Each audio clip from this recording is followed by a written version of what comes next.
What is up, my friends? You know, I always start this show off by showing love to those companies who help make this podcast possible. Let me make sure I'm on the right screen here. First is going to be my friends over at CompanyCam. Like I said, I know a lot of you out there, you're not business owners. You are technicians. You don't get to make these decisions, but I have to say that CompanyCam is an amazing resource for every company to have. It partners, it can be an extension on, I want to say, most of the CRMs that are out there, which is the customer resource manager, field service software, whatever you want to call it. Data collection. This is a way that you can communicate with your technicians that they added on. To be able to take all of the pictures, the videos that you take on each individual project, and it timestamps them, gets all the metadata and puts it all in one folder just for that customer so you don't lose it.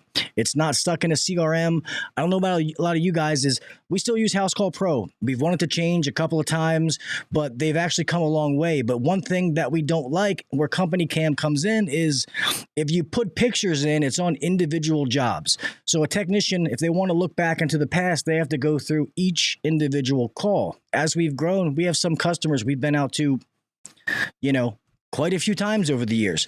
Now they can go into CompanyCam, they can look at that folder and see every picture, when it was taken, who took it, for that client, every single thing. And if we want to send before and afters to the customer, it's got a nice, neat templates to be able to send it to them. It's absolutely amazing.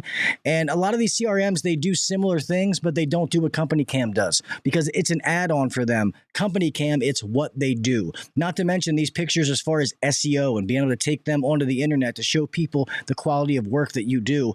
CompanyCam makes it simple. And guys, CompanyCam has added so many things. I told you, they're very busy people. I'm trying to get Kate or one of them on, maybe CompanyCam Claire. Her name's Claire. I call her CompanyCam Claire. Trying to get her back on to talk about some of the new things that they're doing because it is absolutely amazing. Guys, they will give you... I'm trying to remember the even deal because they've changed it a few times. But you should be able to get... a month free, and then they'll give you 50% off your first 2 months by using my discount code. So if you go to companycam.com/HVAC Uncensored, you will be able to get that deal. All right. Next, you guys know who it is. My friends over at Bluon. Guys, I don't know if a lot of you pay attention to the messages that Bluon sends you. I'm not going to talk about all the stuff that we know they do amazing when it comes to their app, manuals, finding and locating parts, their tech support. We know that that's bar none, industry standard, like nobody can touch them. But now, guys, every Monday, like I said, they are giving $250 out to people just for using the app. And now if you check your messages, they are paying people for your knowledge. So if you're a super tech and you know what you're doing, you can fix anything. Well, guess what? Put it to the test and get paid for your knowledge. All right. They are letting people take a series of quiz and test and do different things where they will pay you for your knowledge. You have to be a Bluon member because you have to get the text to be able to go through. But if you're a member, pay attention, look at your texts that are coming through Bluon, because if you know what you're doing, you're good shit, you're a legitimate super tech. Let's see. Put your money where your mouth is. Or put your mouth where your money is. Doesn't cost you anything. So go ahead and do that, and you can get paid for your knowledge. It's pretty awesome. And like I say, Bluon is always upgrading the HVAC industry. Normally I do too, but last but not least, I'm going to do this one really, really fast. Isn't a sponsor, just a good friend of mine, my good buddy, Mr. Ben Poole from HVAC Tactical. Go buy some of this merchandise, support people in the trades and the movement that Ben is doing with HVAC Tactical when it comes with the award show and all the other things that Ben does behind the scenes, to be honest with you. If you knew the stuff that this guy does behind the scenes, it is absolutely amazing. It really, really is. And remember, the Tactical Awards it's open, okay? So you got to go fill out a form every time and vote for who you think should win some of these awards.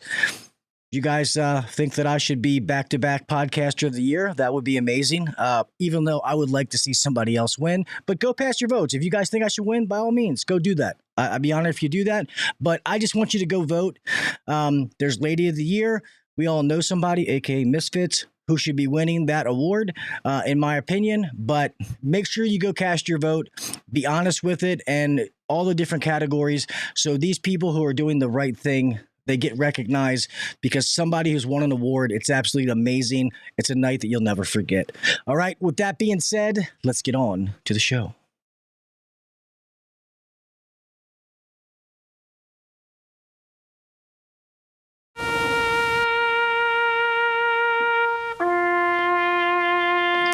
I pledge allegiance to the flag of the United States of America and to the republic for which it stands, one nation under God, indivisible, with liberty and justice for all.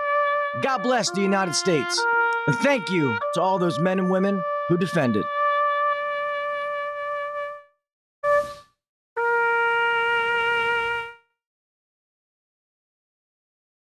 Five, four, three, two, one, go. Welcome to the #1 rated HVAC podcast. If you're looking to grow in the HVAC industry, then you're in the right spot. Blue collar people talking about blue collar shit. Let's get better together. So turn up the volume, buckle your seatbelt, and let's welcome your host, Gil KV Jr.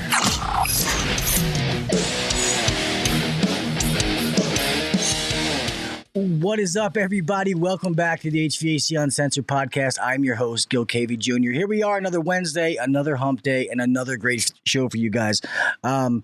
Before we introduce our guests, say hi to some of you in the chat, as always, for being here. My moderators, Mr. Rookie, what is up, my brother? Mr. Kraus, coolin' with Kraus HVAC. We got Mr. Brian Sanders in here. Chris Miller. I know I saw some other people in here. I'm trying to make sure I grab most of you that I see. Anyway, for the ones that are here, thank you guys so much for being here.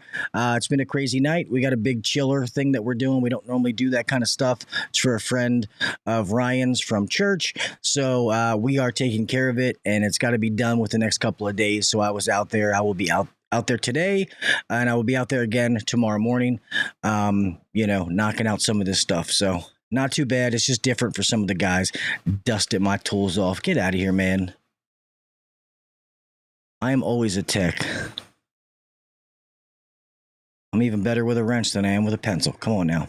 But guys, I have a great show for you tonight, man. And this is one that's pretty cool because this is about some business as well. It's a business owner who's in our industry, who runs an HVAC company, out there with the same struggles as the rest of us, that are struggles and successes. Let me say it that way.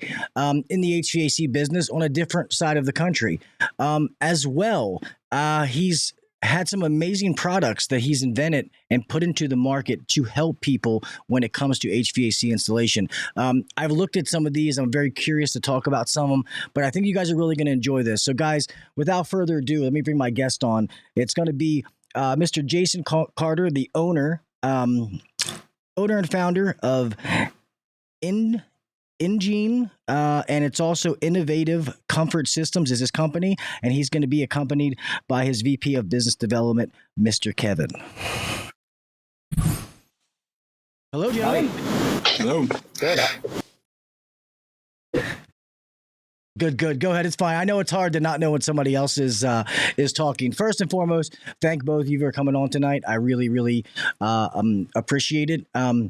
Jason, if you wouldn't mind letting everybody know a little bit about like who you are and what you do, because obviously, like I said, you have the HVAC company as well as the other company as well.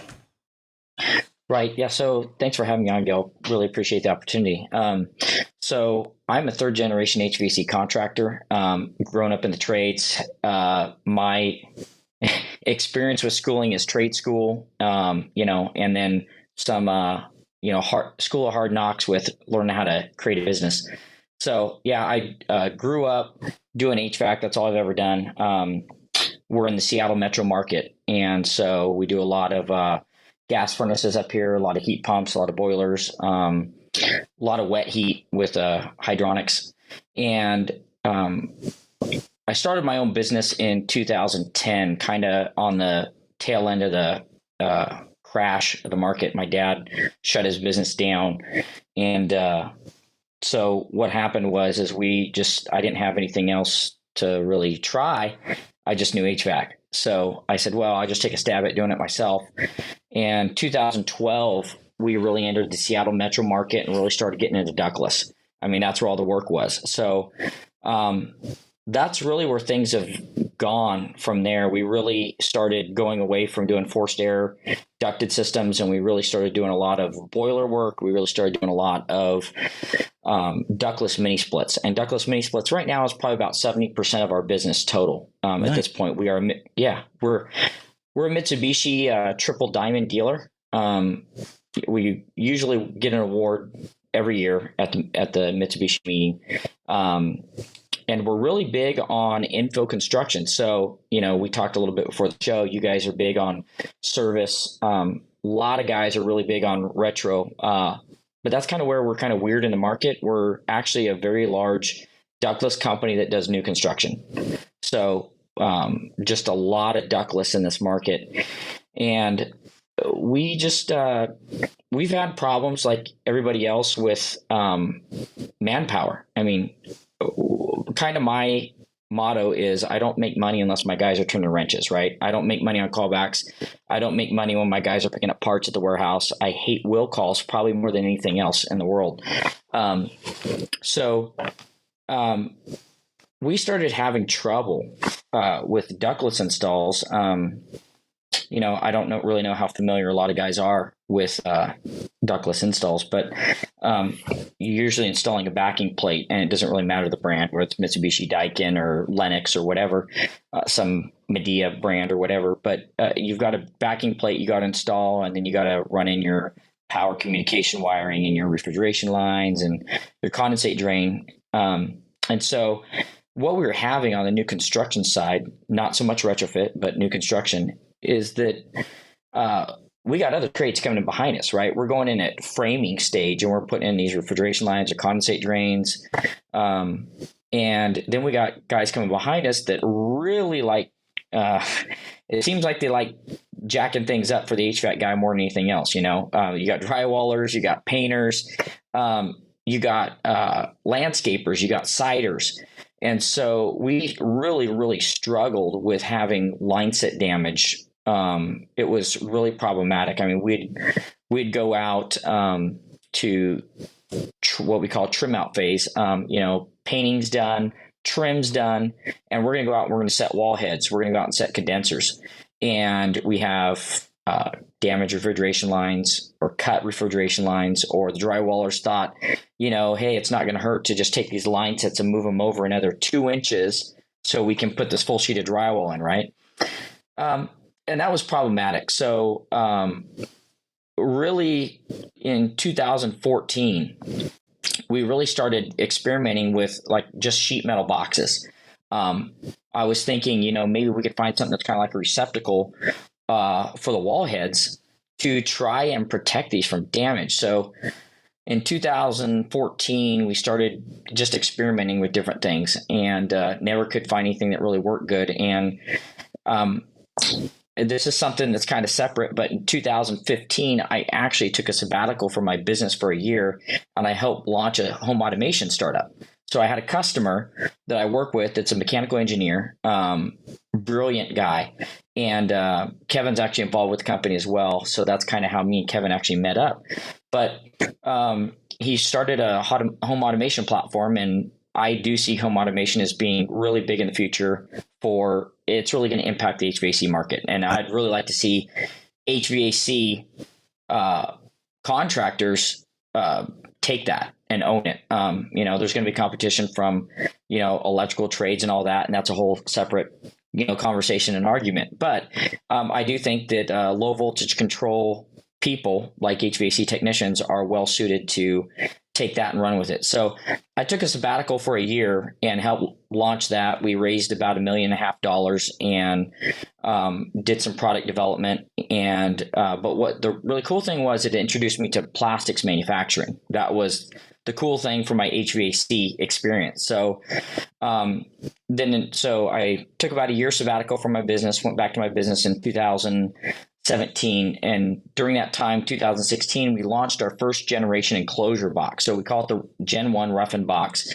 And from 2016 to 2021, we installed about 3,000 of these units. So it's basically a glorified receptacle for your wall heads. So it's a home where you can run your refrigeration lines, your power, your condensate drain, and then you've got a cover that you put over that. And at trim out, you take the cover off, and then your mounting plate over the top of that, and all your connections are clean. They're not damaged. They're in the same spot every time.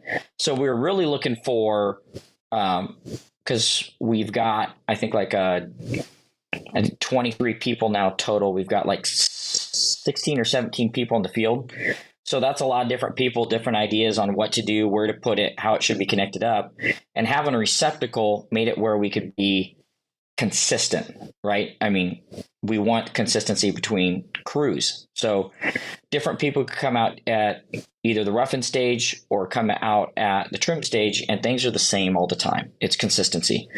So we started, using these Gen 1 boxes that we had made by a local plastics manufacturer just right here in Everett, Washington, which is where Boeing's at. It's literally the plastics manufacturer that we use is about 3 blocks from the Boeing plant. And so we did that for a couple of years and just basically put some money aside till we could really get some serious capital saved up to do real plastics manufacturing. We did some tooling in 2021 and launched our Gen 2 boxes, which is what we have commercially available on the market now.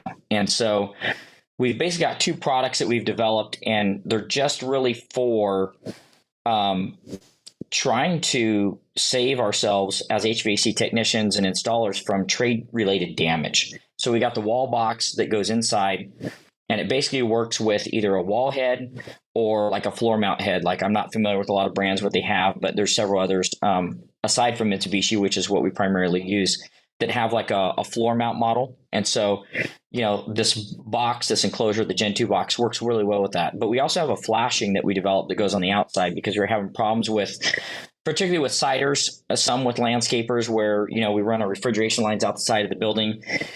And, we can do home run systems that can have a 5-to-1. So we have 5 pairs of refrigeration lines. That's a big bundle of copper, right? I mean, it's a big chunk. Yeah, I'm looking at your boxes. Maybe I got it pulled up on this other screen. I'll share I was going to share the screen, but I think when I share it, it might not let you talk. Hold on, let me see. Here, let me unmute you. Hold on.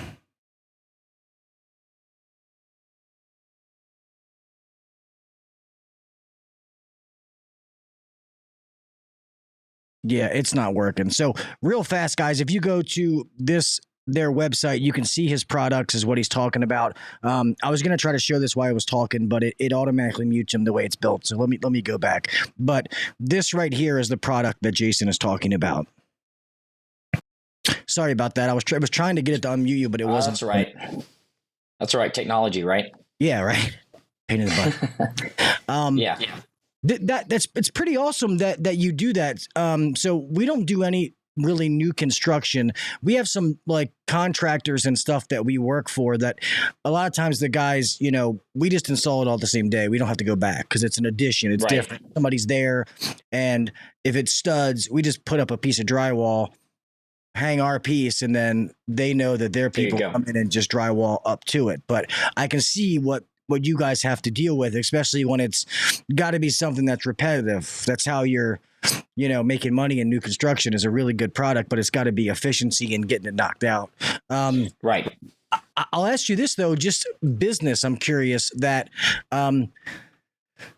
new construction has always scared me just because I know there's good money in it. But I've always been like, it should be like a manageable piece of the company just because of like what happened in like 2008 and all that kind of stuff with the housing. Right. Is that something you think that like you're like open and prepared for? Like it's a small enough chunk of your company that if something happened that you're still okay? Or is it like you're going to get it while it's there kind of deal? Well, right now we're getting it while it's there. Okay. So we are we are actively trying to grow the retrofit and service side of the company. That's one thing that I would tell anybody. I don't care who you are, what market you're in. If you're relying on new construction as your bread and butter, it's just a matter of time before you are going to hit the skids. So you better either have a lot of cash saved up to get you through and be willing to shell out to basically give jobs away at some point to keep your good guys, keep them on staff and keep them busy, or you better learn to diversify. So I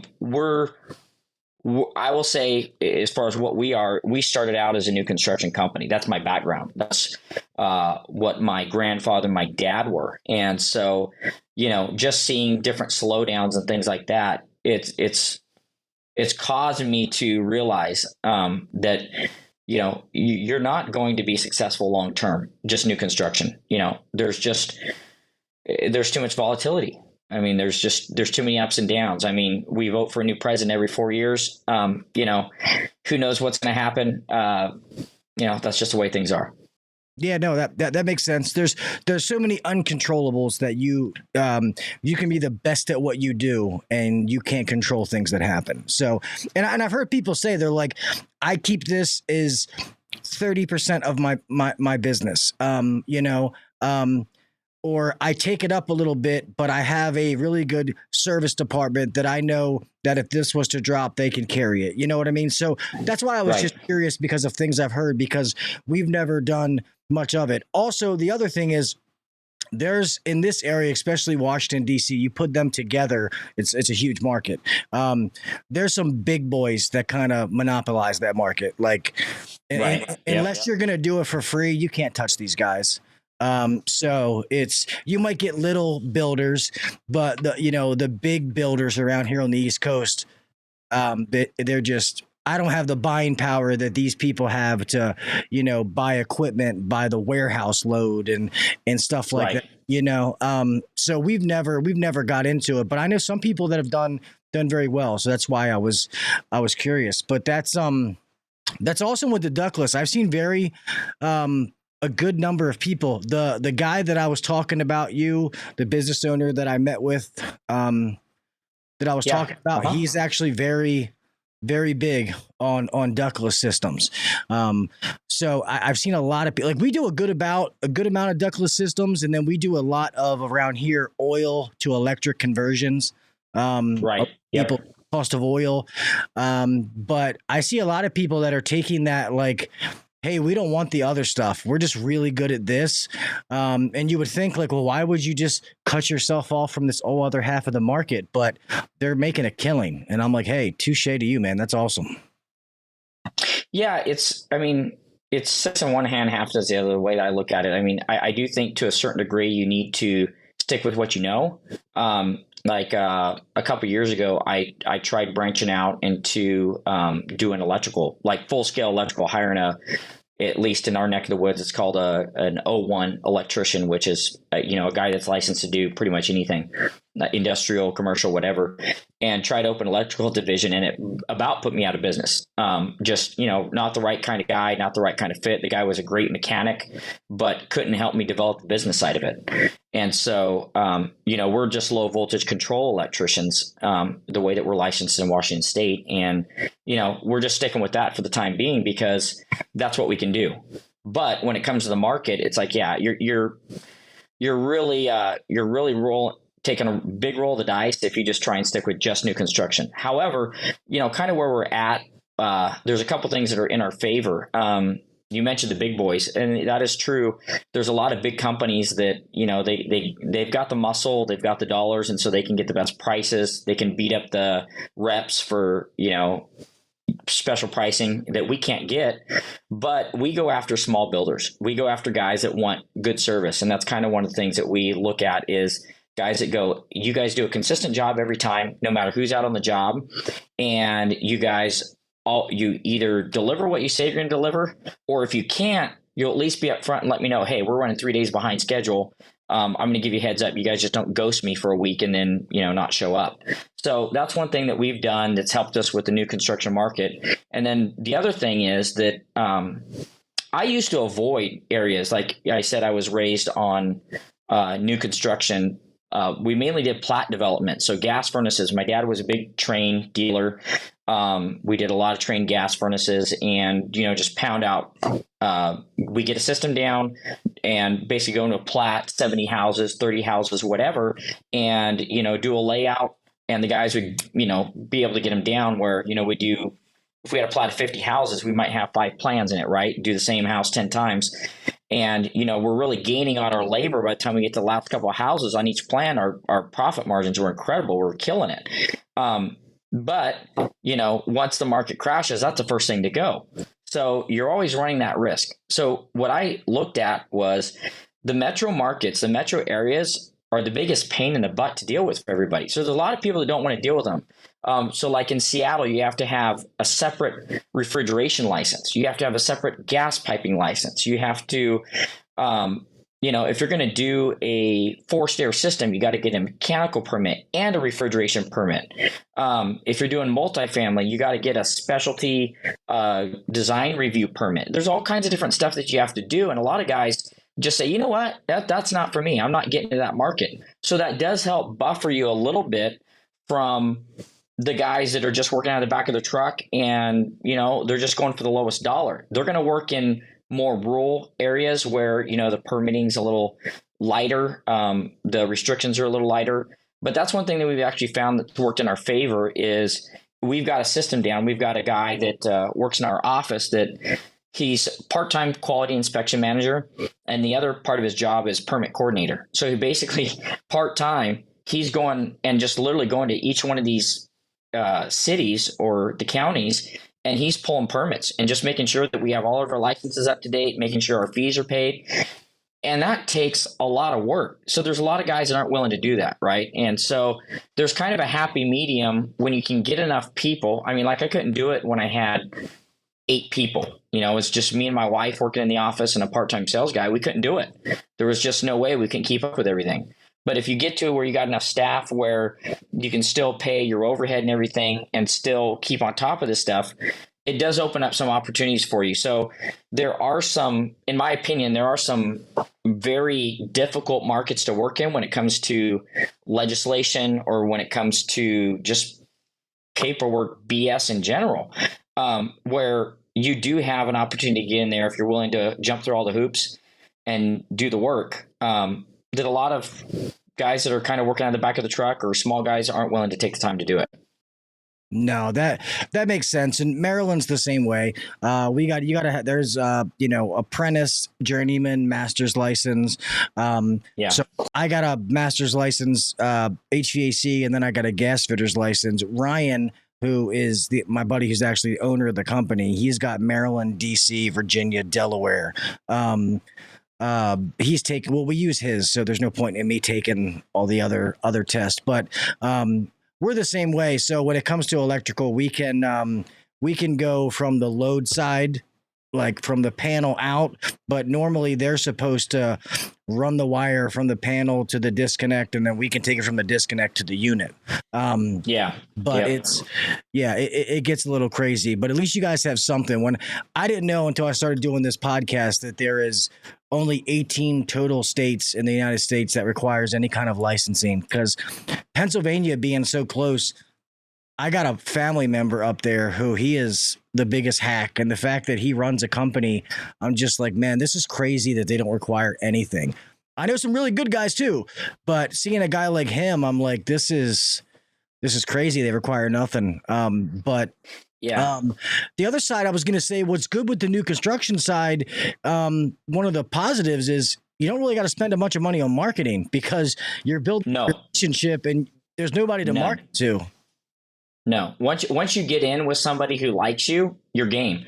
And, one of the other things that I've ran into as well, we've got in with a couple groups that do financing. So that was one of the other things that was actually a silver lining in the cloud with the 2008 crash is there's a lot of guys that had money that started up a lot of private capital groups, right?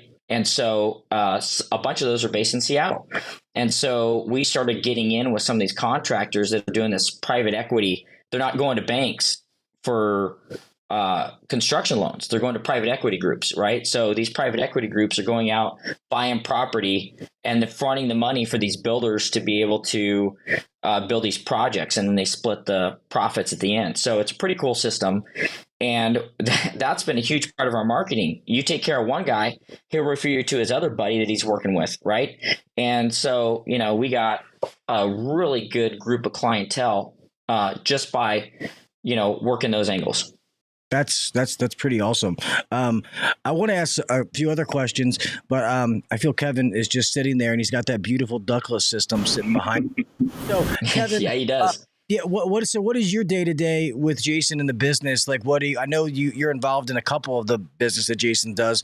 What exactly do you have to do every day? You putting your hand in a whole bunch of different pots?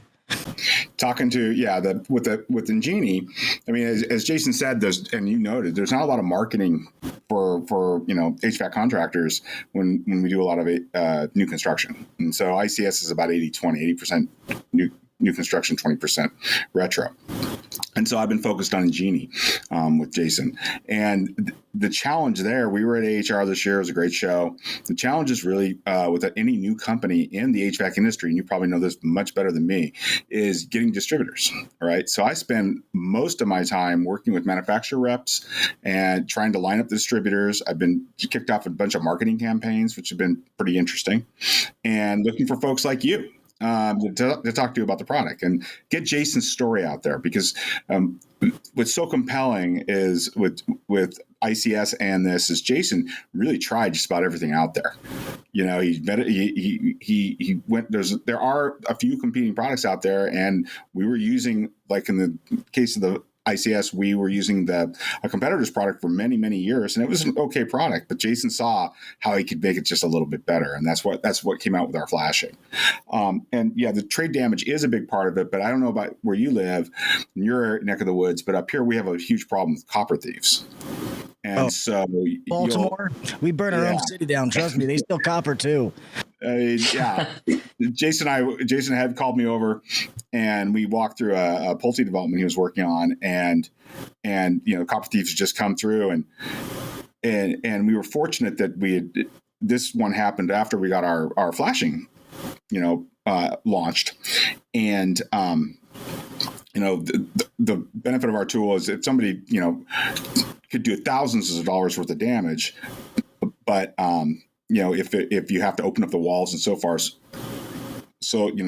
especially after the painting's been done, with in this case, it's just simply splicing. You just remove the cover and splice the new pipes, blow the lines out. I mean, Jason, you can speak to it better than me.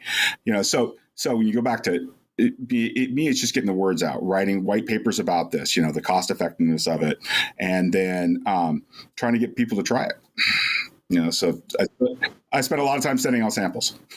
Hey, that's awesome. Well, I mean, to send out a sample, I would love to. Like I said, I don't do a huge bunch of new construction, but I know I would definitely, try this out and make some video content or whatever if you guys are game to it. And I would send it to you before I put it out. I've tried a lot of products.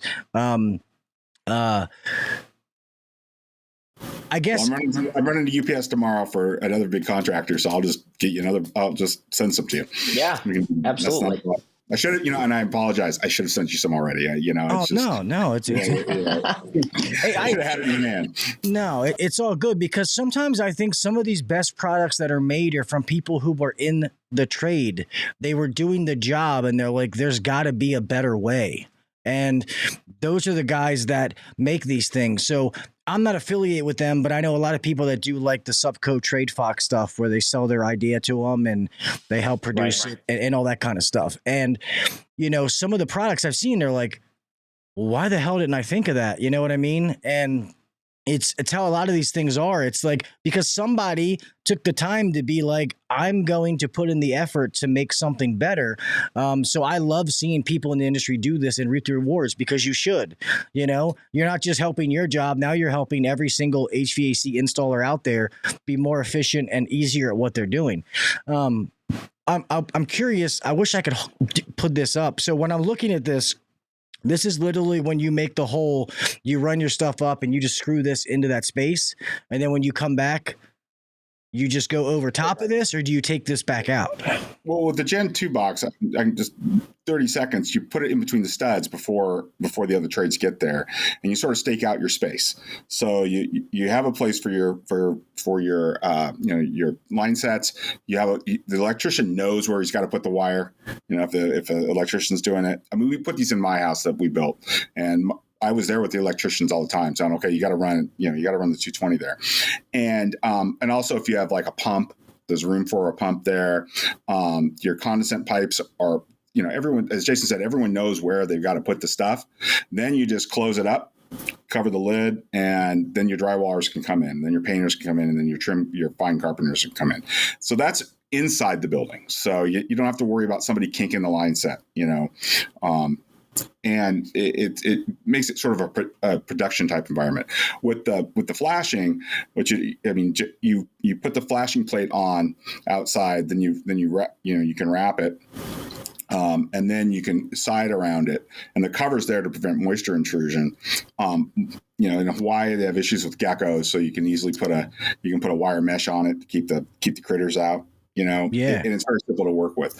I mean, Jason's big, why he thought about the flashing was because of these kinked line sets and how hard it was to work with the other types. And plus, like you said, he's running, my house had 4 line sets in one and 4 in the other, or 3 in the other, Jason. I mean, so 3 and 4. We had seven heads total. Yeah. So they're big enough to handle all that copper, as well as the wiring. So does that answer your question? I mean, that's really what that's. Yeah, that's no, really it definitely does. Because looking at the picture, that's what I thought, but I figured it would be, kind of a dumb question to ask, but I wanted to ask it anyway. I see the Flash 5 and the Flash 8 is like around here, and it's funny that people only really do it on mini splits, but or ductless, like the line hide, how we always cover it with the line hide. Is this flat like termination, or kind of like your own kind of line hide? So we use line hide all the time for our retro jobs. I mean, almost every day. This is a flashing that you use on new siding. So whether you're using hardy or, lap siding, or even like a rain screen, we tried to size it so you could even use it with a rain screen. So this is what you're putting on when you have a raw plywood side house and you're stubbing your refrigeration lines outside. So if you can imagine, Gil, you've got, let's say you're putting in 5 heads and you got, 5 pairs stubbed outside the building. How are you supposed to weatherproof that with siding, right? It's going to be a nightmare. You got insulation anywhere from 1/2 inch to 1 inch thick insulation.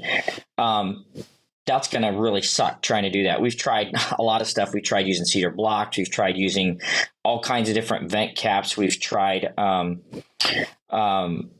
don't know how much you really care for people naming brands, but I love some of the Rector Seal products that they have. But there are some limitations with everything I could find on the market, and every style of solution that I came up with had some sort of drawback, especially when you're talking about insulation that's over a period of time. It's gonna, you're gonna break down from UV.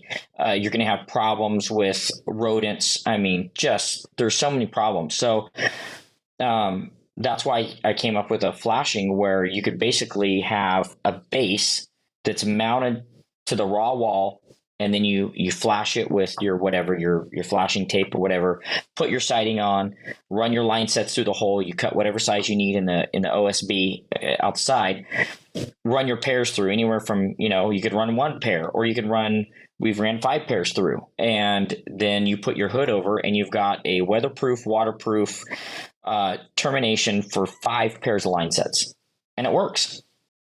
Okay, so I mean, it looks.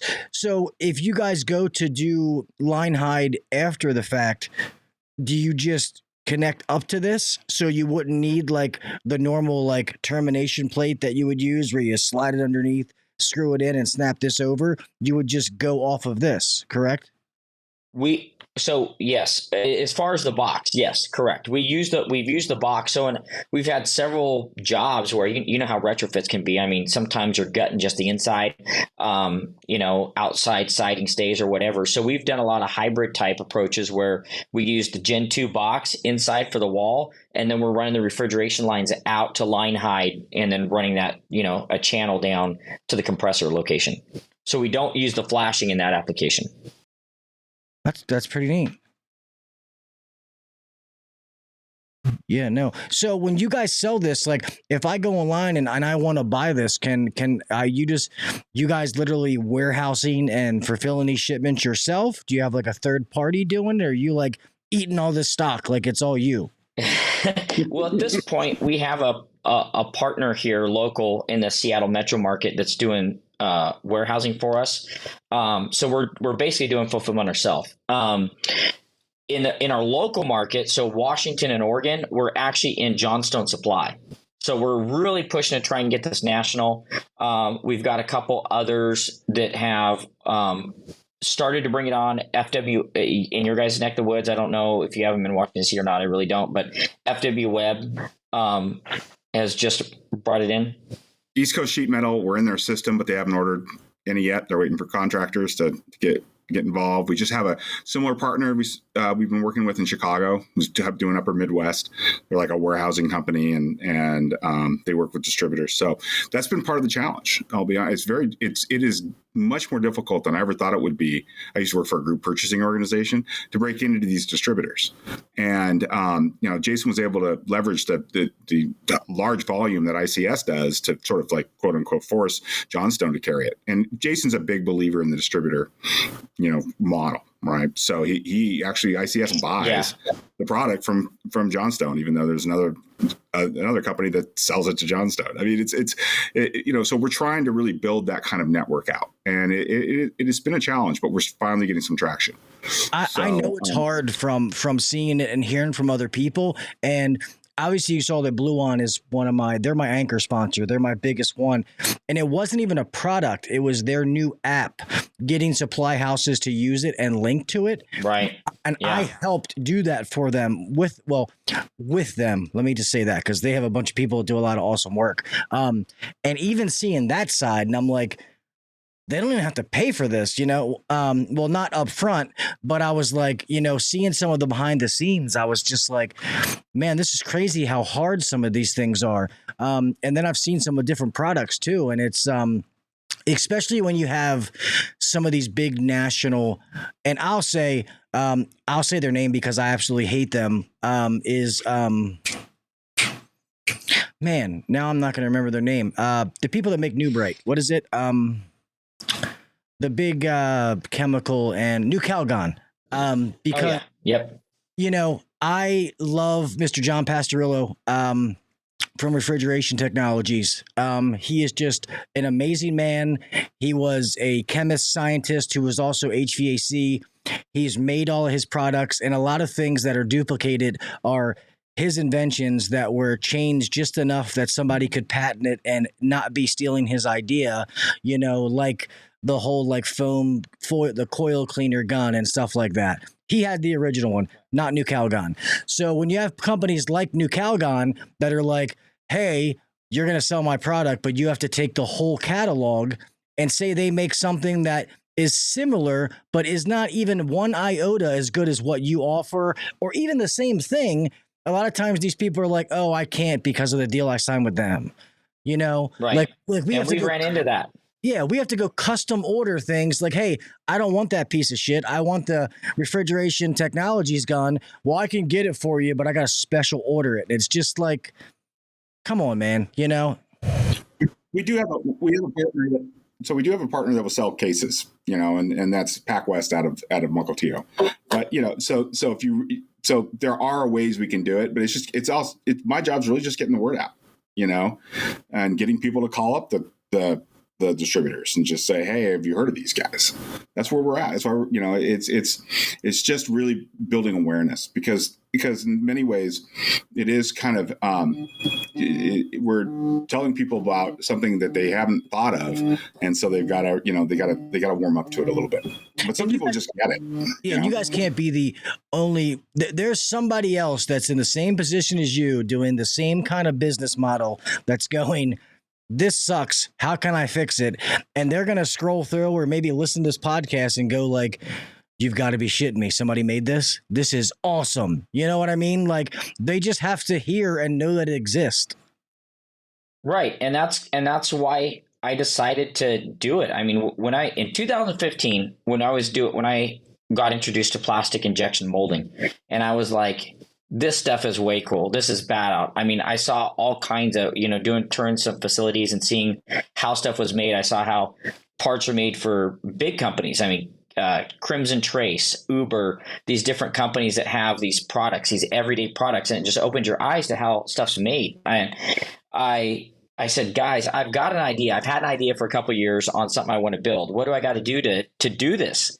And the rep said, okay, why don't you save up $100,000 and then call me, and we'll get you a quote together for how to start doing tooling for plastic injection. It was really discouraging, and that's why it took me years to get to a point where I could go, yeah, I'm ready to actually do this, and I believe enough in my idea, and I've actually done it enough, and it's worked enough for me. I'm willing to roll the dice and spend the money and do this, and that's where.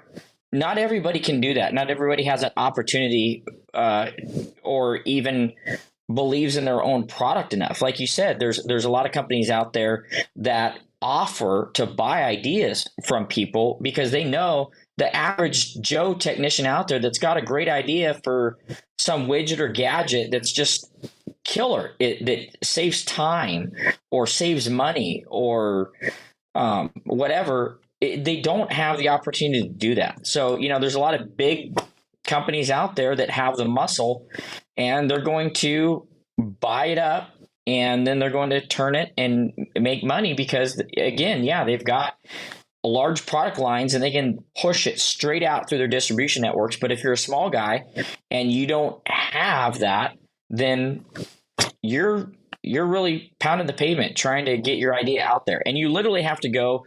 I mean, I'm literally talking to guys when we went to AHR, I was talking to other installers and they're just like, we need something like this. Where can we buy it? And I'm like, I can send it to you directly, but right now I don't have anybody in the Southeast that's going to stock it for you. So what do you do? And really it's kind of funny. Me and Kevin have laughed about this a lot because Kevin was like, screw all this. Screw it. Let's start an Amazon store, right? Let's go Amazon. Everybody's buying off Amazon. And I just, I've grown up in the HVAC and I do have a healthy respect for the distribution network. And I understand it does take a lot of parts and pieces to make things work. It takes a lot of support. I'm really appreciative of all the reps that I work with, the train reps, the Mitsubishi reps, the guys that give me support, that really when push comes to shove, when I really needed product during COVID shutdown and things like that, those guys really worked their butts off to try and get me the equipment I needed. They got me the support I needed, circuit boards. I mean, just different things to try and support me as a business. And so, my thought is I want to support that model as well, even though at times it's a huge pain in the butt. It's a huge problem to try and deal with. And you got to, at various companies, you got to deal with, office politics, really. I mean, if somebody comes in with an idea and they've, like you said earlier, if they've got somebody else that has a similar product, it doesn't matter if it's crappy or not. They've got the edge and they say, well, if you're going to sell all of our product, then you're not going to buy product from them. You're not going to buy their idea. You're not going to sell their product and you're out in the cold.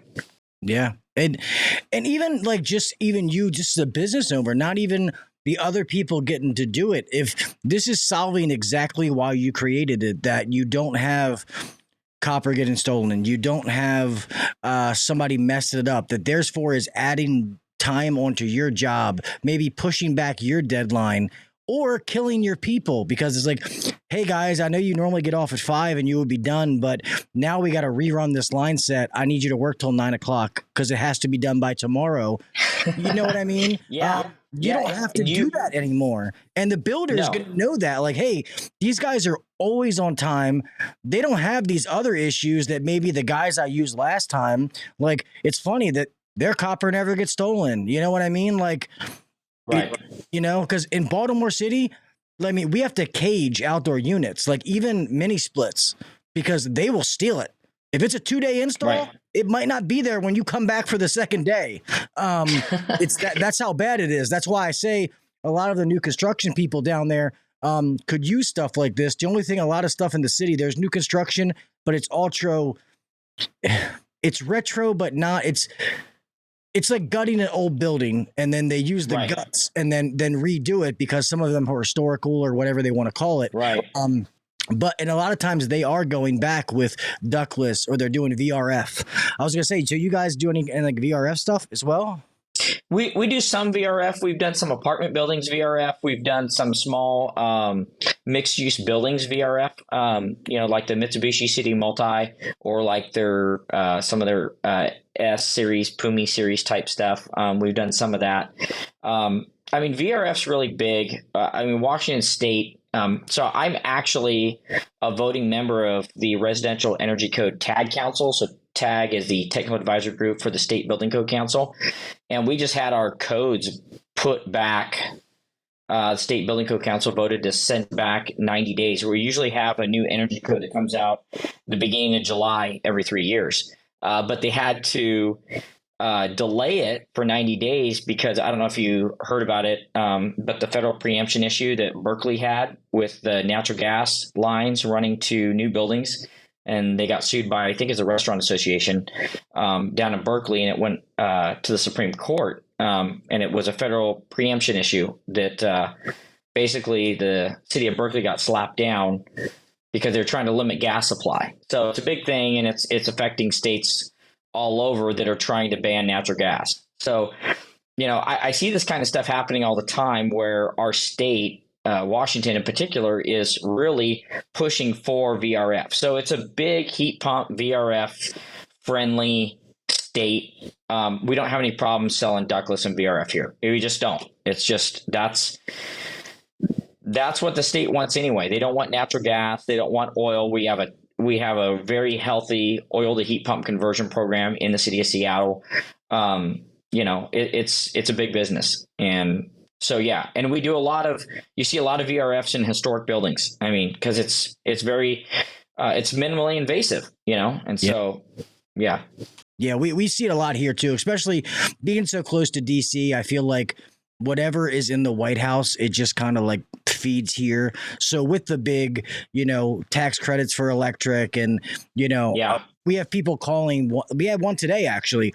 And my guy called me and was like, I don't know what the hell they're talking about, Gil. Like they have like a new gas furnace and they want to rip it out because they want to go electric because that's what the wife wants. And I was like, I guess we're putting in a new heat pump then because the guy's going to do what his wife wants. But there's a lot of the ductless stuff as well. Because some of those buildings, when they break them down, they're not going to start knocking down stuff to put in ductwork. Right. They rather make smaller holes to run heads and office spaces that we've done. It just, when you can literally be heating one space and cooling another space at the same time, the technology is that's huge. Yeah. And when you got an office full of people, and let's just be honest, a bunch of women in an office, they're comfortable is different. One's always going to be hot. One's always going to be cold. And maybe just people in general. But I've been in a few with some women that you're never going to get them comfortable. You're never going to be good at your job. So just suck it up and take their critiquing. But yeah, and I love this. I definitely want to try one of these. I think this is really, really cool. Have you guys done any of the Mitsubishi where it's like the normal air handler with the ductless outdoor unit? I forget what they call them. So are you talking about their dedicated air handler, or are you talking about their new coil that goes with the gas furnace? So they've got this. So, but okay. It's like where they have a normal air handler but the outdoor unit looks like a ductless system. And I forget their names. Yes. Like the Daikin Fit came out with one. I think Lennox, because we're Lennox dealers, Lennox has one. But I know Mitsubishi, they were the cream of the crop. They were the first ones to do it. We put these units in. I would say we do at least one system a week. That's at least one of those systems, and they're bad out. I was actually just over in Eastern Washington, so Washington State is basically like two states. I mean, you got the Cascades that divides it, and you got could make some enemies here, but you've got the West Coast blue half, and you got the high desert red half, right? The rural area. And it gets smoking hot over there. It's high desert, sagebrush. I mean, beautiful mule deer country if you like hunting. And I got a buddy that's actually my general manager's brother that's got a property over there. I went over there and installed one of those systems for him. It's a 1-to-1, ripped out the old electric furnace, put in an air handler, put in one of those ductless style side discharge. And he just sent me a screenshot yesterday. He's like, man, this is just awesome. He's got his temperature at 69 degrees and it's 105 outside. So he's got a picture of his thermometer under the covered deck. So, maybe it's 110, 112 outside. It's 105 in the shade and he's 69 degrees inside. I mean, VRF has just really changed so many things. I mean, you can do forced air now that actually dehumidifies and keeps people comfortable. Yeah, it's amazing. I love inverter technology. I love offering high-end equipment. It doesn't mean that it's for everybody and they're going to do it, but I feel like if you don't at least give them that option, you're doing a disservice to them. I agree. Yeah. You're going to get those people that are like, no, I want, 14. I want the cheap single stage stuff. That's all I want. But a lot of people don't know it exists, especially with some of the tax credits and the credits that are federal and through the different states. And when you offer that and you're like, well, you can get this really nice inverter system ends up being like $600 more than, this other system when you count in the tax credits or the financing. Right. It's literally a $10 different a month payment. And when I actually experienced inverter technology, like I had always sold them back in the day and believed in the technology because I've always been a nerd when it comes to it. I want to know how it works and what it does and why it does what it does. But I had my old house. I had 2 of the Carrier Greenspeed inverters. And they were amazing. And I'm in the process of buying a new house. And I've thought I'm going with inverters. That's not even a question.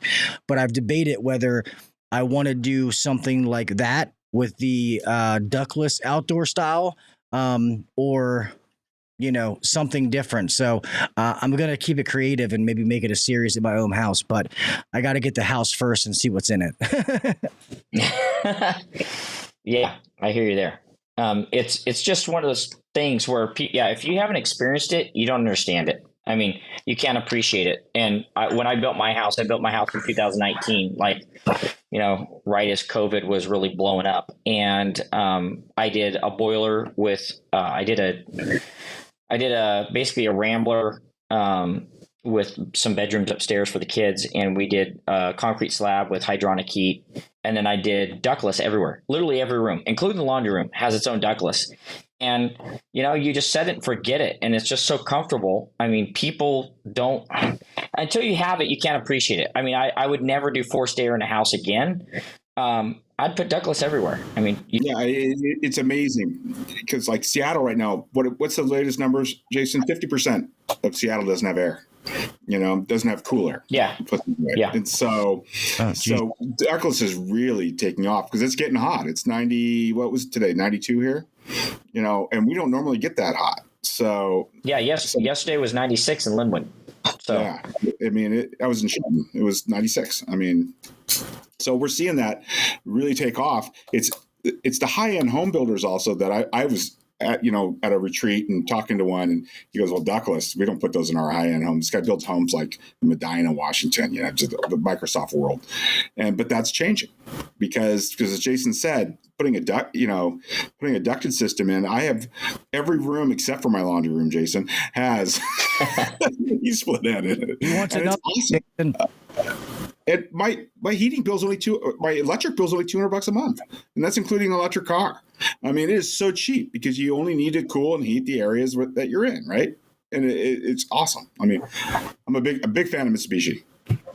So my Daikin unit failed at our cabin, so I'm not a big fan of Daikin right now. Yeah, we've had a bunch of trouble with those. And the sad part is we would do more Mitsubishi here. It's the supplier, our local supplier has been really, really bad. So that's why we went with, now we just do exclusively Lennox. We do all of Lennox's residential normal system, and we've been putting in a bunch of their mini splits, which they've been pretty good. We use their nicer indoor head.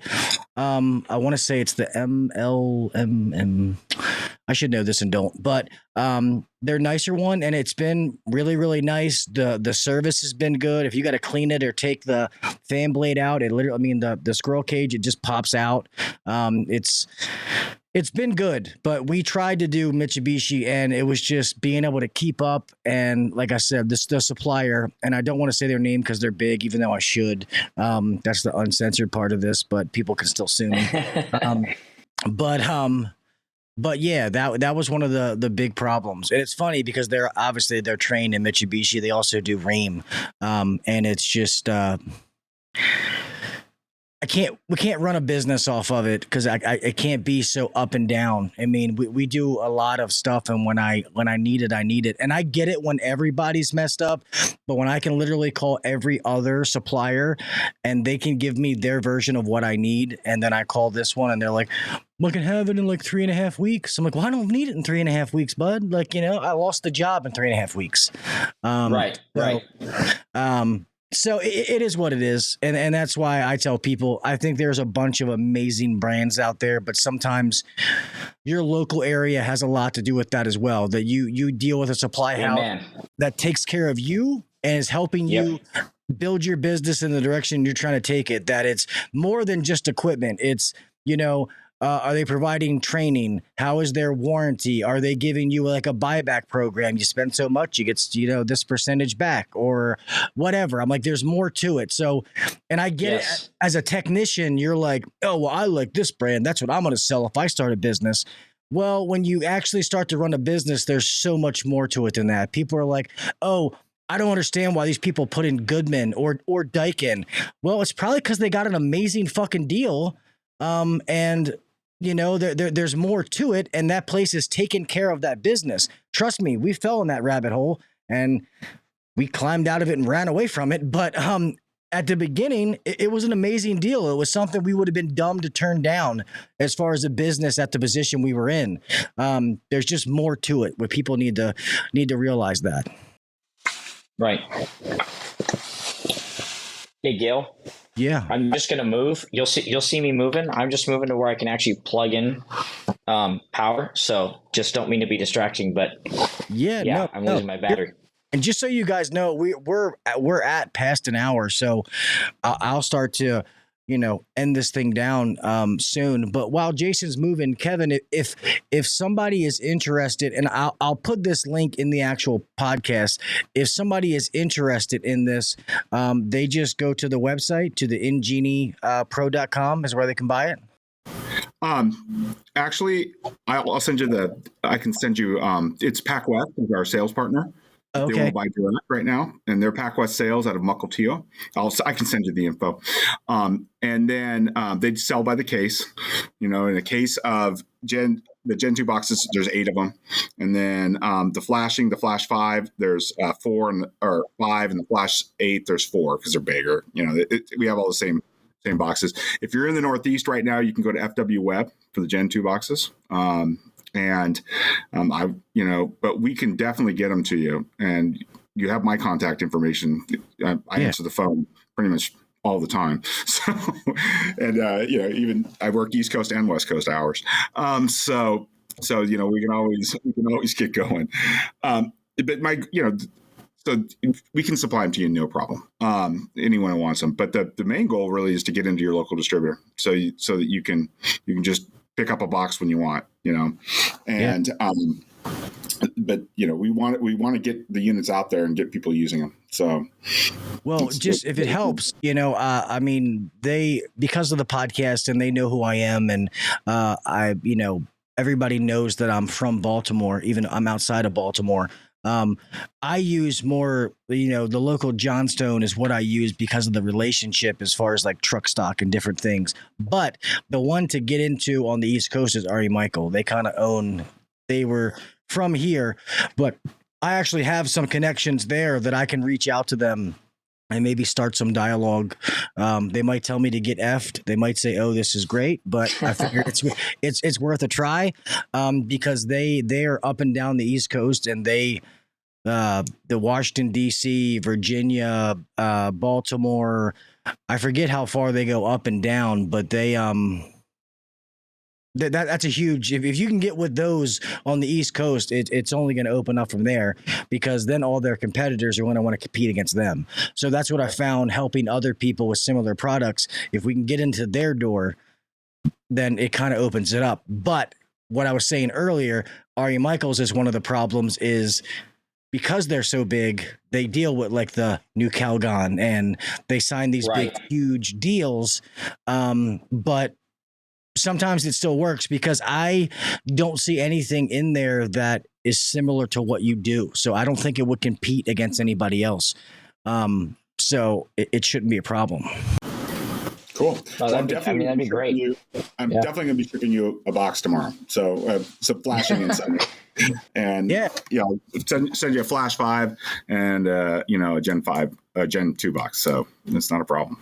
Yeah, nice. I'll put I don't know if I can put my address and stuff, or I'll probably put it in my I'll have it sent to my office. So it doesn't get destroyed if it comes to my house. But yeah, this is awesome. I mean, I like I said, I love when people in the trade try to adapt and solve problems and take a risk to do something like this, because everybody says, like I was saying earlier, oh man, I wish I could have created that, like the Gallo gun. Everybody's like, oh, that's so dumb. I could have done that. Yeah, but you didn't. He didn't. Exactly. Okay? Somebody else put in the work to do that every single one of you have the damn thing in your tool bag. You got to think outside the box sometimes. And one thing about Ryan, the owner, my friend and owner of the company Beltway that I work for, is Ryan's like that. And he thinks of a bunch of ideas, and some of them I thought have been really awesome, and none of them have broke yet. But I tell him, like, dude, don't stop. And he spent a good chunk of money, and we thought it was going to go somewhere, and it didn't. So he probably lost like 20, 30 grand. But I was like, dude, don't stop, because some of these are good ideas, and all it's going to take is one that's going to be like, that's all it takes. Yeah. Exactly. Oh my God, this is it. Like I did a podcast. I want to say his name is Steve Snyder. He created the Attic Pro, the thing that you put in the attic to like winch up a furnace or winch up something. Yep. I see people with them all the time. And the guy was like, I was just messing with stuff in my garage, grinding things and, welding them together. He's like, and then it just took off from there. So that's why I love, talking about things like this and trying to see them succeed, because I think it's pretty awesome. And it took a lot of guts and time on your side to not at some point be like, screw this. It was a good idea, but I'm done. I throw my hands up, wave the white flag. So touche to you, man. That's pretty awesome. Yeah, no, thanks for saying that, Guy. I appreciate it. It's one of those things where you just go, am I literally doing something, rolling the dice on something that's going to impact my business to a point, my core business, to a point where I'm not going to recover.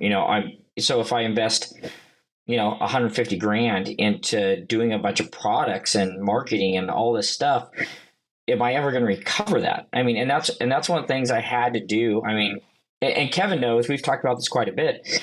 My whole deal with this and doing this is I want to save myself time. I want my business to be more efficient. And I always look at my business like, how can I either make more revenue off my guy? And that sounds bad, but I mean, guys break down. We're all human. I mean, I've got a MRI scheduled tomorrow for one of my knees. I mean, I spent way too many years crawling in crawl spaces, running ductwork. And so, people break down. So you got to find ways that people can either, I don't mean to sound bad, but they can either work slower and be just as productive, or they can work at the same speed and you generate more revenue.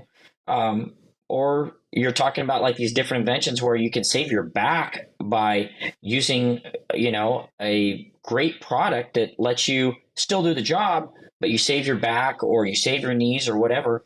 And so my whole deal with this is going to allow me to have less callbacks. It's going to allow me to have less scheduling problems. It's going to save my guys a lot of time. It's going to save me a lot of time, a lot of overtime, save them late nights. And so literally I sat down with this and I looked at it and said, okay, how much time am I going to save? How much time is using these boxes and using these flashing going to save me? So me and Kevin literally sat down and we went through and broke out how much it was costing me by the month to have damaged line sets. That's literally what we did. And I literally penciled out and said, okay, if nobody ever buys it, if they say this is the pissiest, poorest thing I've ever seen, good luck with it. If I'm the only one that ever buys my own product, it's still going to pay off. It's going to take a couple of years, but it's going to pay for itself because I have less callbacks. I have less trade damage to deal with. I have way more consistency in my schedules because I don't have to try and factor in going back or extra overtime. Okay, this job was supposed to take, I had 8 hours budget to set these condensers here and I got 8 pairs of line sets out of 12 that are all kinked. Now I got to tear flashings off. I got to tear siding off. And I didn't have that in the budget. And I didn't have that, maybe the builder would pay a change order. Maybe we get a back charge to the painter. Yay, that's great. But I don't have the time in the budget to do that this week.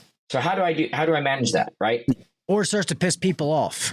Even though they could have done it themselves, maybe that painter is a big national painter. And the builder's like, hey, man, like, I can't find a painter for what these guys charge me and they do an amazing work. Like, you can't keep pissing them off because you're like, well, what are you talking about, dude? They're the one messing my stuff up. Like I've been there with these things and it's problems. It's putting out fires before they even happen. And sometimes in business, what you do, you're putting out fires on a daily basis. And what you said about the employees being, obviously all of your employees are numbers. About creating a good culture is to make your people don't feel like they're numbers, but everybody has to meet numbers. They have to, they say that thing where every tech should be $350,000 per year. That's great. Do I wish every single tech I had was a certain number, but you have to try to figure that out. And if it has to make money to make sense. Efficiency matters. Like the thing in the attic. Okay, maybe now you can have one guy do that furnace that day because of this invention that you're doing. So that makes it efficient. That saves money. I'm only paying one guy, but I'm getting paid the same amount. So it's just crazy learning business and some of the different things. Efficiency is key, and your people that last. Like a lot of people, they don't, especially we've been awesome with our younger generation. Like some of our best techs are guys that didn't know dick about HVAC. They were just good people. We got them from church. They had good moral compass. They came, we taught them the trade, and now they're amazing. So that's how we're filling our shortage gap. Because all they know is our way. So they don't know any other way to do it besides how we teach them. But a lot of the younger, especially the younger guys, they don't want to kill themselves. And the older generation, which sadly older, would probably be 35 and up now, technically, if you want to look at, they're trying to make their body last, they're probably starting to have, I'm only 40, but I've never had knee issues, but I'll be damned if they don't hurt like crazy now, because of all the years, putting in, trying to work harder, longer, taking those extra calls. And guys are getting like, hey, I don't want to be like that guy. I don't want to do this. And with the shortage, these people hold all the cards. So if you're not providing some kind of different way of business, different way of taking care of them, they can go somewhere else because, the technicians hold the cards right now, not the business owners when it comes as far as people, unless your culture is so amazing that nobody is like, never going to leave. Like, we feel pretty good. We know we have, like I said earlier, still always have to learn, have to keep growing as a company. But I say this all the time because it's how happy about it is. I don't have to worry about our guys being at a gas station and another service manager coming by and saying, hey man, I'll give you $2 an hour more to come here. My people are gonna be like, dude, go F yourself. Like I'm not, what? So little things like this on the back end, which it's makes you more money, solves a problem, helps your people's headache, because even though they're not the ones paying for it, they don't want to go back on a job they already did. No, it's majorly demoralizing. Yeah. It's like, dude, we spent all this work doing this and now we got to redo this because it's like shit. It's just, so it solves a lot of things. I didn't mean to go on that long rant, but that's what I was trying to say.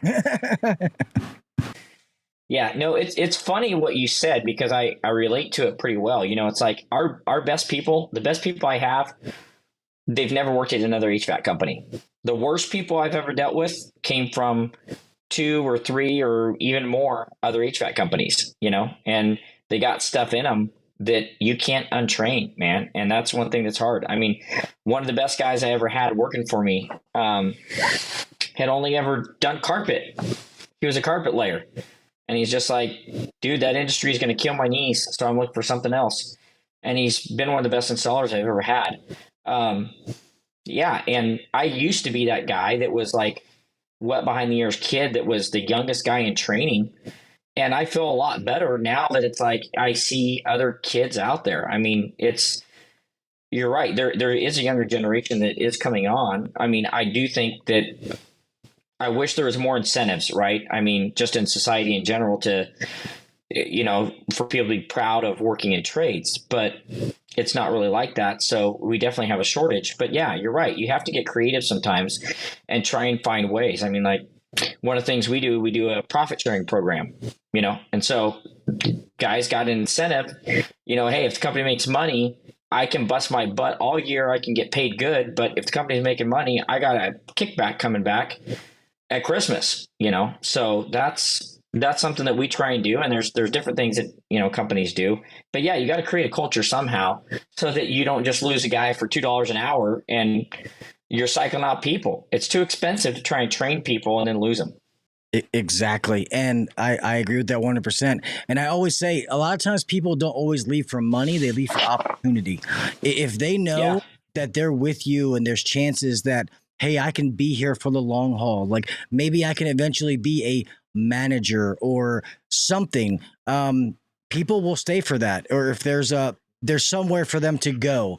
And we've tried to provide that. It sucked. We ended up losing one guy who was absolutely one of the best techs I've ever met.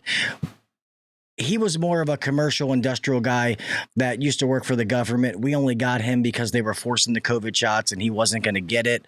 But it made us think like we have to make sure that we're producing these positions as we grow to be able to provide these opportunities for these ground level people that are here when this thing takes off. And so far it's been, it's been good. You're always trying to tweak and move this and move that. But, like I said, it's always a learning experience. That's why we love going and seeing other shops and see what they do. And, and honestly, some we go to, they're bigger than us, but there's certain factors that we do better than them, Like we'll share P&Ls and they're like, dude, I wish I was like you when I was at that revenue. Like I wasn't doing that. But then there's other aspects that it's like, that's awesome. Like we need to do something like that. Like this is cool. So, and I think it's cool that nowadays you have more of that. Cause when I was coming up, you couldn't go into other shops if you didn't know those people, No, it's funny you say that. You're 40, I'm 41, and this is all I've ever done. And I used to be just like that, like, piss on all those other guys. Those are my competitors, and just had that attitude. But, I would say probably the last 10 years in particular, it's like, you kind of get comfortable with the fact that, hey, we're kind of brothers in a way, there's guys that are bad out there too. There's guys that are shysters and sharks and everything else. And you got that in every industry, but I've learned a lot from other guys. Actually, one of my best contractors now. That's a really good friend. Used to be one of my competitors. I met him at a training meeting. We did a BDR class together on business, and we weren't in exactly the same area of Seattle, so we didn't see each other as competitors, and we hit it off. And so when he jumped ship from doing HVAC to doing general construction, he actually brought me in as his contractor. And that's you can learn a lot just from other people. And that's one thing that I do have to say that's probably changed about me more than anything else is I like seeing other companies succeed. I like seeing the trades in general have a better public reputation. Yeah, and you realize that everybody has their piece of the pie. You know what I mean? Like we all think that it's like there's this big basket of customers, and it's like, oh, well, if I talk to them, then I don't want them taking my part of the basket. And you might not even be competing for the same people. You know what I mean? Like we have a guy that we know that he is about like, a good price and, being the cheapest guy in town, and he does it off of quantity. Well, we're more quality. We're not going to be the cheapest guy in town, and we always say that there's relational and transactional buyers. Transactional people, all they care about is price. They don't give a shit about your story, how good of a guy you are. Cheapest price. If you're not the cheapest price, get out of my house. Relational people, they want to get to know you. They want to build that relationship. And when you do, they're willing to spend a couple extra dollars because of that relationship. That's really who we want.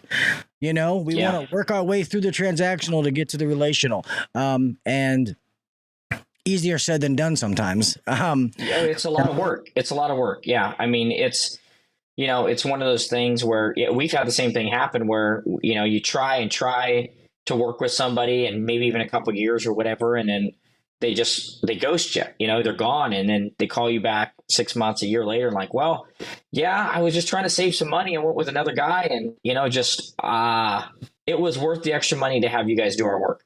And that's, to me, that's about the best thing that I think I can get is to have customers that are like, bottom line, I'll make the budget work, but we want you guys doing our work. And that's about as good as it gets. It's amazing. Like we have some of the best warranties around. And if we're as good as we say we are, we should never need those warranties.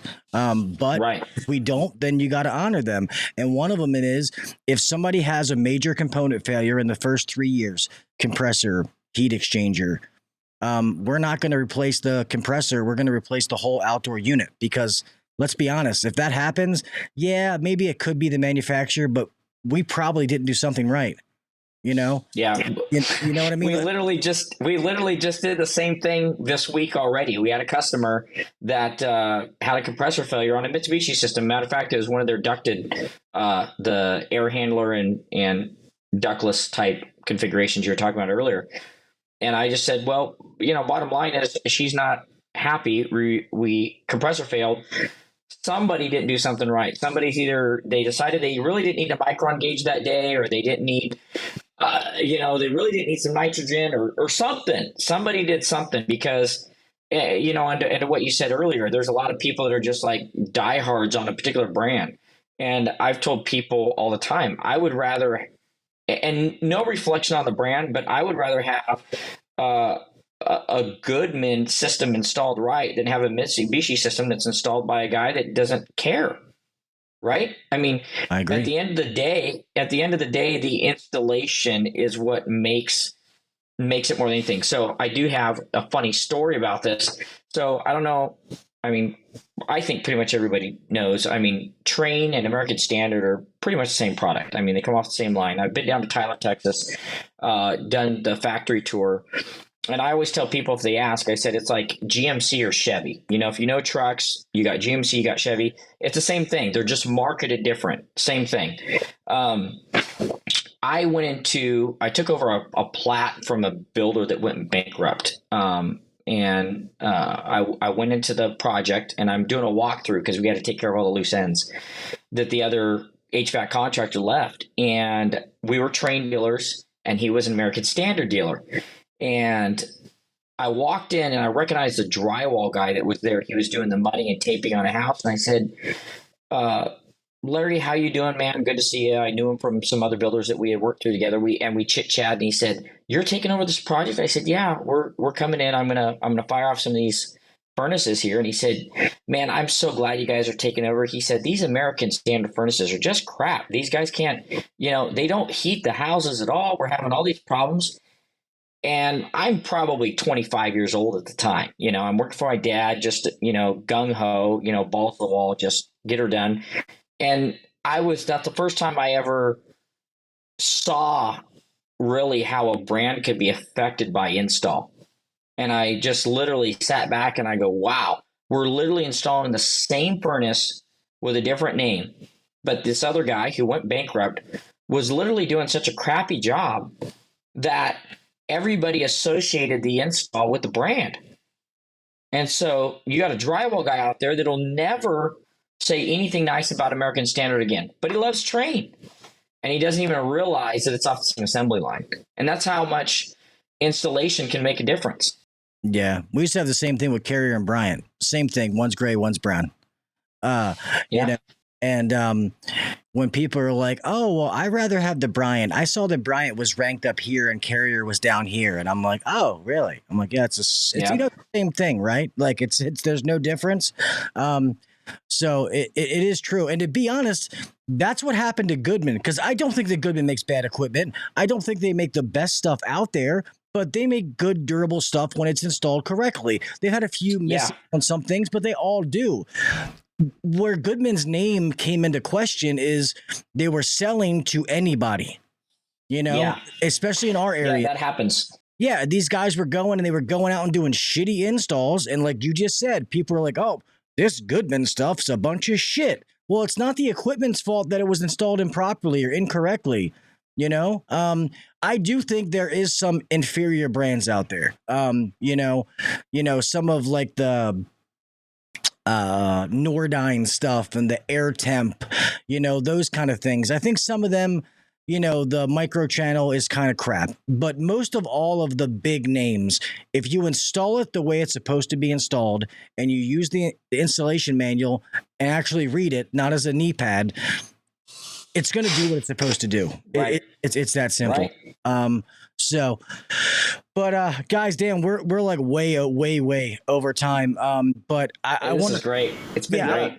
Yeah, thank you so much for coming on and reaching out. And I'll definitely be in touch. I'll try to put some feelers out to people around here as far as the product.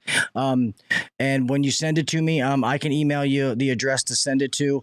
I'll definitely, get my install teams to check this thing out and, try to make some videos and stuff to show people what it does and how it works and all that kind of stuff, and go from there. And if God forbid something changes or whatever, just message me back. We'll get you guys back on and we'll talk about something else, or if another product pops up or whatever happens. But yeah, thank you absolutely. so much. Yeah, Gil, awesome. It's great being on. Appreciate it. Yep. Thank you guys very much. Yeah, of course. My pleasure. You guys can hang tight if you want. I'm going to close this thing out real fast. There we are. I got to zoom this in a tad. Ooh, too much. There we go. Guys, thank you so much for being in the chat and, in there talking about God knows what. And I see the whole Marine versus Navy. Come on, that whole Marine clowns. Come on, LED. You couldn't hold my jock strap there, homie. Let's go, man. All right. I got some friends in the Navy, so I won't say anything. And some of my family is SEALs, so I won't say anything. But I will say this: thanks for the ride. I appreciate it. I wish I had a bigger room, but it was a nice ride to go fight the battles. Anyway, just joking. All of the branches of service is what makes this country the greatest country in the world. So if you've been in, that's why people can, joke back and forth. But it's just razzing. And like I always say, every single branch is what makes us the best fighting force in the world. So please remember that. Guys, thank you so much for tonight. Please make sure you go to HVAC Tactical and you're putting your votes in for the people you think are deserving of those awards. Make sure you follow me on all the social media sites. I can't say I don't agree with you, Young.